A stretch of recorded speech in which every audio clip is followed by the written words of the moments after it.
Welcome back ख़वातीन वज़ात। अब हम बात करेंगे KPK की सियासत की। KPK की सियासत की बात करें तो वज़ीर आला खैबर पख्तूनख्वा सोहेल अफरीदी का कहना है कि बानी PTI से मुलाकात के बाद ही काबीना तश्कील दी जाएगी। पेशावर में मीडिया से गुफ्तगू करते हुए वज़ीर आला KP सोहेल अफरीदी ने कहा कि पार्लिमानी पार्टी इजलास में काबीना से मुतालिक बात नहीं हुई। इमरान खान से मुलाकात का इम्कान ना भी हुआ तो इम्कान पैदा कर लेंगे। सवाल यह है कि क्या ये ताख़ीर इंतज़ामी मसाइल को जन्म दे सकती है, क्योंकि सूबे के अहम मामलात में फौरी फैसलों की ज़रूरत है। दूसरी जानिब अगर बात की जाए तो इससे कबल वज़ीर आला खैबर पख्तूनख्वा सोहेल अफरीदी की ज़ेर सदारत एक आला सतह का इजलास हुआ, जिसमें करप्शन पर ज़ीरो टॉलरेंस अपनाने और मुलव्विस अफराद के खिलाफ सख्त कार्रवाई का अंदिया दिया गया। उन्होंने कहा कि ट्रांसफ़र पोस्टिंग के लिए सिफारिश का कल्चर ख़त्म किया जाए। इस बात पर आज हम गुफ्तगू करेंगे। एग्जैक्टली और इसी पर बात करने के लिए नदीम कुरैशी साहब PTI हमारे साथ मौजूद हैं। Sir, thank you so much for your time.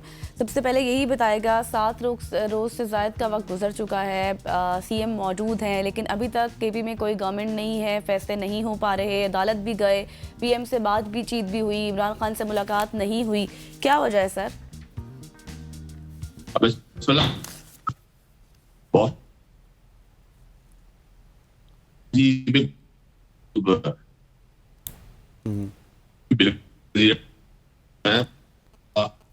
आपकी आवाज़ में डिस्टॉर्शन आ रही है नदीम कुरैशी साहब, और हम आपको दोबारा लेने की कोशिश करते हैं और आपसे गुफ्तगू करने की कोशिश करते हैं। हमने KPK की सियासत के हवाले से बात करें और डेफिनेटली गज़ल, क्योंकि इस वक्त जो पाकिस्तान तहरीक इंसाफ है उसकी तमाम तर जो सियासत है उसका दारो मदार अब KPK हो चुका है, और एक नई हमें उसमें एनर्जी नज़र आ रही है अली अमीन गंडापुर के जाने के बाद। एग्जैक्टली और इसके बाद बहुत से सवालात भी उठ रहे हैं कि थोड़े दड़े बंदियाँ भी हैं PTI में। खैर ये बात तो पहले से ही की जा रही है, लेकिन अब नए वज़ीर आला के आने के बाद भी अभी तक कैबिनेट का ना बनना ये एक बहुत बड़ा सवालिया निशान है। 7 रोज़ गुजर गए हैं, KP में कोई गवर्नमेंट नहीं है।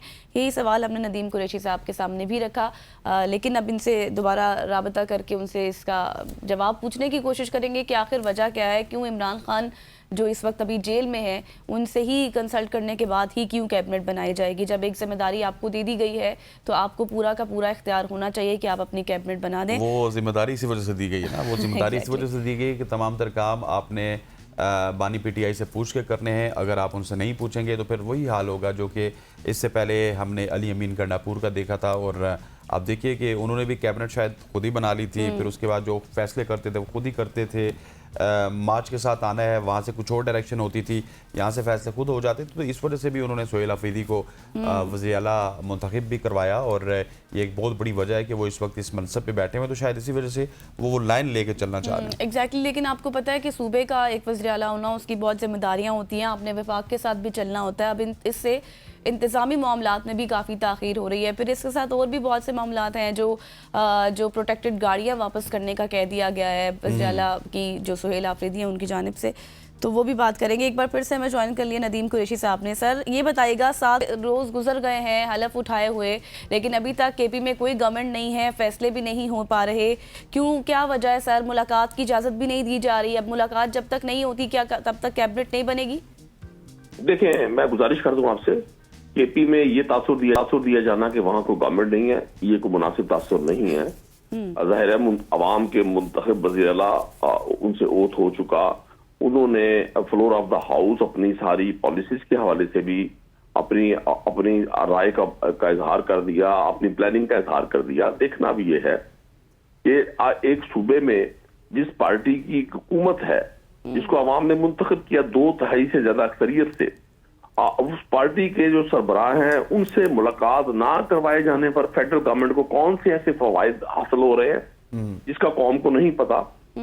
अगर सोहेल अफरीदी साहब वो चीफ मिनिस्टर हैं और उन्होंने इस ख्वाहिश का इजहार किया कि मुझे अपनी पार्टी हेड से मुलाकात करनी है ताकि मुशावरत हो सके, और आप देखें इमरान खान साहब ने आज से कुछ रोज पहले एक बड़ा वाज़ेह मौक़िफ़ दिया था कि हमें अपने पड़ोसी मुल्क अफगानिस्तान के साथ मुज़ाकरात करने चाहिए। उस वक्त फेडरल गवर्नमेंट की तरफ से तोपों का रुख, लफ्जी तोपों का रुख इमरान खान साहब की तरफ मोड़ दिया गया था, और फिर क्या हुआ, दोहा में पाकिस्तान को अफगानिस्तान के साथ बैठ के मुज़ाकरात करने पड़े। यही वो अंदाज़े फिक्र है जिसकी वजह से सोहेल अफरीदी चाहते हैं कि वो अपनी कैबिनेट की फॉर्मेशन में अपनी पार्टी के हेड से मशावरत करके उनके अहकामात के मुताबिक आगे बढ़े। मुझे एज ए पॉलिटिकल वर्कर लेकिन बिल्कुल ये नदीम बात साहब, समझ नहीं आई। ये थोड़ा सा इररिलेवेंट मिसाल इस वजह से नहीं हो जाएगी कि मुज़ाकरात तो हमारे उनके साथ अरसा दराज से हो रहे हैं, पिछले 3-4 साल से हो रहे हैं, मुज़ाकरात भी हो रहे हैं, आपके एजेंसीज के मुज़ाकरात भी हो रहे हैं, आपके वजारत खारजा के लेवल पे मुज़ाकरात भी हो रहे हैं, एक जॉइंट कमेटी भी बनी है उसके भी मुज़ाकरात हो रहे हैं, मुज़ाकरात तो हो रहे थे। अच्छा देखें, मैं ये समझता हूं कि वो मुज़ाकरात का होना और इन सेंसिटिव हालात में जब एक तरफ से दहशत गर्दी अफगान सरजमीन से पाकिस्तान के खिलाफ हो रही हो और वो उनके लिए बड़ा सेफ एक हेवन बना हुआ हो, वहां पर हमारी तरफ से जब जवाबन कार्रवाई हुई और अफगानिस्तान के अंदर जाकर कार्रवाई करनी पड़ी पाक फौज को, तो ये ज्यादा मुनासिब तरीन वक्त है कि हम एक अपने 7 गुना बड़े दुश्मन हिंदुस्तान को ये मौका ना दें कि वह अफगानिस्तान की सरजमीन को और वहां के वसाइल को पाकिस्तान के खिलाफ इस्तेमाल कर सके। तो मौजूदा हालात में मुज़ाकरात का अगर पाकिस्तान में किसी एक लीडर ने कहा तो वो इमरान खान है। फेडरल गवर्नमेंट की तरफ से, फेडरल गवर्नमेंट के जितने तर्जुमान थे उनकी तरफ से अब तहरीक इंसाफ की इस सोच और फिक्र को बड़ा तनकीद का निशाना बनाया गया, बबांगे दोहल और असेंबली फ्लोर पर भी और मीडिया पर भी। तो मैं ये समझता हूं जिस तरह के केपी के हालात हैं, केपी में हालात पाकिस्तान के दीगर सूबों की निस्बत मुख्तलिफ हैं। केपी सूबा बड़े अरसे से दहशत गर्दी का शिकार है। वहां की आवाम ने, वहां की पुलिस ने, वहां के सहाफियों ने, वहां के बच्चों ने बहुत तकालीफ बर्दाश्त की हैं। कोई शक नहीं है पाकिस्तान को भी, ओवरऑल पाकिस्तान में भी ये तकालीफ रही, लेकिन केपी फ्रंट पे लीड करने वाला सूबा है। अगर वहां एक नौजवान शख्स को एक पार्टी ने, तहरीक इंसाफ ने अपना वजीर आला मुंतखब किया है, तो क्या वजह है? मुझे नहीं वजह समझ आई कि क्या वजह है कि उनको उस मुलाकात से रोक। और ये अमूमन हुआ जब भी मुल्क में कोई अहम इस तरह की पेशरफ्त हुई और लोगों की ख्वाहिशात के हवाले से आगे बढ़ने में कोई डिसीजन लेने के लिए कोई रुकावट आई, तो हमेशा पिछले 2-2.5 साल में ये किया गया कि इमरान खान साहब से मुलाकात ना होने दी गई। तो मुझे नहीं समझ आ रही, लेकिन एक चीज बड़ी वाज़ेह है, केपी के अवाम को सुहेल अफरीदी पर मुकम्मल एतमाद है। जितनी खुशी का इजहार सुहेल अफरीदी के वजीर आला बनने पर, चूंकि उनका ताल्लुक कबाइल से है, वो खैबर से है, और वहां के लोगों को ये एहसास होना कि वो भी पाकिस्तान के हुक्मरान बन सकते हैं, अगर वो हुक्मरानी में आएंगे तो वहां के मसाइल के हवाले से भी और जो बाकी मुल्क के साथ उनको लेके चलने में भी बड़ी हमारे साथ बिल्कुल। अब लेट्स सी कि खान साहब के साथ मुलाकात सुहेल अफरीदी साहब की होती है या फिर नहीं, उसके बाद ही कुछ डिसीजन लिए जाएंगे कैबिनेट के हवाले से। Thank you so much. Nadeem Qureshi साहब MPA PTI हमारे साथ मौजूद थे और जो कुछ इस वक्त केपी में चल रहा है उस हवाले से हमारे साथ कर रहे थे। यहाँ पर लेंगे एक शॉर्ट सी ब्रेक, वापस आएंगे, स्टे विद अस।